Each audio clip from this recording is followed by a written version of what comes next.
Tidjane Thiam, bonsoir.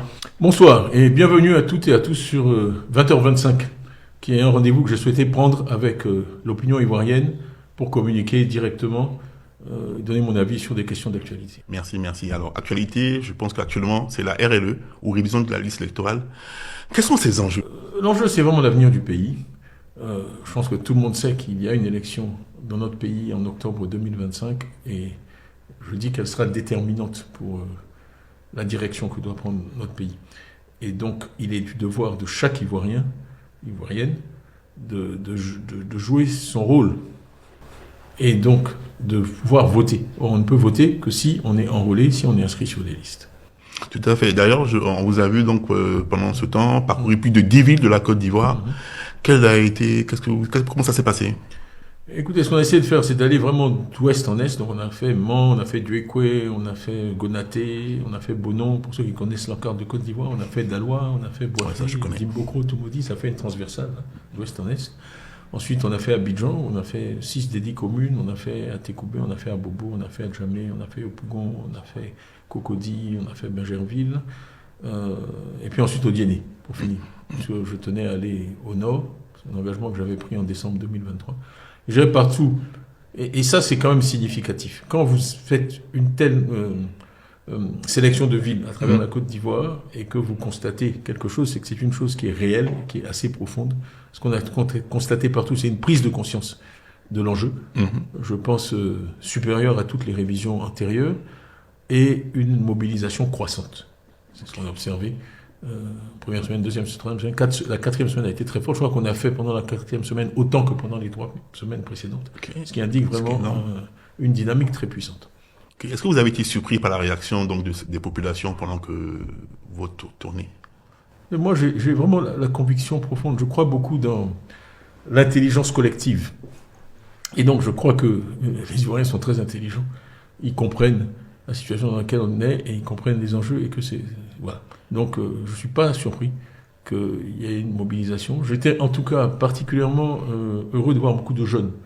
Parce que le vrai enjeu, vu la structure démographique de la population, c'est des gros mots, mais enfin, la jeunesse de la population ivoirienne en général, c'est vraiment que les jeunes s'inscrivent. Et donc, je demandais toujours là, les jeunes majeurs, quel âge vous avez, vous êtes là, etc. Et il y avait quand même pas mal de jeunes, mais on peut faire beaucoup mieux. Quand je vois que certains musiciens arrive à 1 million de views, 2 millions de views, je me dis qu'en tant qu'homme politique, on a encore du chemin à faire pour communiquer avec cette jeunesse et la mobiliser. Mais c'est possible. C'est possible. Donc justement, est-ce qu'on a les premiers résultats? Vous avez parlé tantôt. Non, écoutez, la CEI nous donnait les résultats chaque semaine pendant les 3 premières semaines. Je crois qu'ils étaient autour de 500 000 à la fin de la 3e semaine. Et là, cette fois-ci, depuis dimanche, on espérait avoir les chiffres, mais on nous dit qu'il y a des problèmes d'informatique. Donc on est un peu en attente. Alors il y a des informations qui circulent. Nous, on nous a dit 1 million 92 000. 1 million 100, peut-être 1 million 500. Bon, dans tous les cas, je pense qu'on peut dire avec confiance que c'est un niveau significatif et supérieur aux révisions intérieures. Il faut quand même rappeler aussi que la révision par la loi devrait avoir lieu chaque année. Et qu'on en aura une l'année prochaine. On en a eu une en 2022, on en a eu une en 2024, on n'en a pas eu en 2021, on n'en a pas eu en 2023. Donc, ça milite pour une prolongation du délai. Parce que quand on n'a pas pu tenir ce type d'engagement, il y a un retard accumulé. Beaucoup de gens qui n'ont pas pu s'inscrire, et puis là, ça a été relativement soudain, les gens n'ont pas eu le temps de faire leur papier. On sait qu'il y a un engorgement au niveau de la production des certificats de nationalité.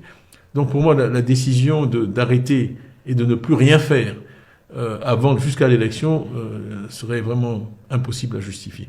Là, on a un pipeline de gens qui sont prêts, qui ont fait les dépenses, qui sont déplacés. Il y a Moussokro, à Toumoudi, si vous voulez obtenir votre papier, qui ont fait, et ils sont prêts maintenant, ils n'attendent plus que leur certificat de nationalité pour aller s'inscrire, pour voter.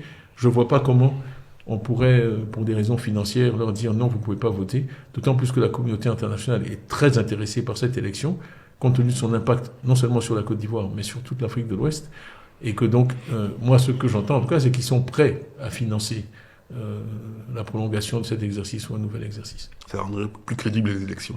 Absolument. Et je crois que c'est notre intérêt à tous de faire tout ce qui est en notre pouvoir pour que cette élection se passe bien. Vous savez, les gens qui en Côte d'Ivoire ont moins de 30 ans n'ont jamais connu d'élection vraiment apaisée. L'élection de 95, il y a eu le boycott actif. En 2000, on a vu ce qui s'est passé, un coup d'État. 2005, il n'y a pas eu d'élection. 2010, on a eu ensuite le conflit qui a fait des milliers de morts. À Dieu et co, j'ai encore rencontré des victimes de guerre. C'est absolument abominable. Bon, 2015, c'était difficile. 2020, on sait dans quelles conditions négatives l'élection s'est déroulée. Donc, j'aimerais qu'on puisse faire le cadeau aux jeunes Ivoiriens de découvrir ce que c'est qu'une élection apaisée et crédible.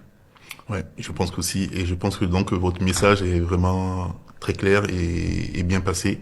Et je crois qu'il a été entendu. En tout cas, on a des indications encourageantes sur le fait que à ce stade, on soit au-dessus du million, mais qu'il y ait vraiment toutes ces personnes qui ont fait toutes les démarches, qui ont fait l'effort nécessaire, qui ont dépensé l'argent nécessaire pour être enrôlés.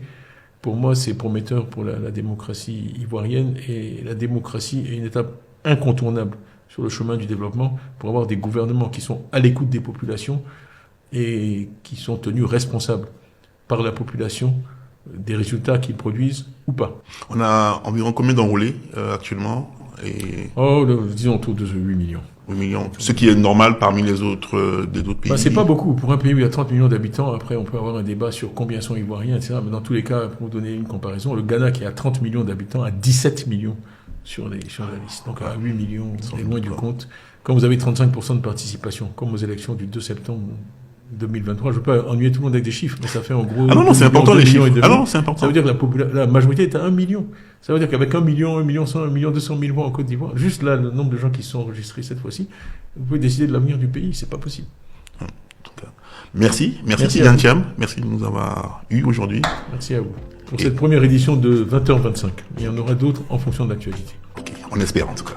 À bientôt. Merci. Tous.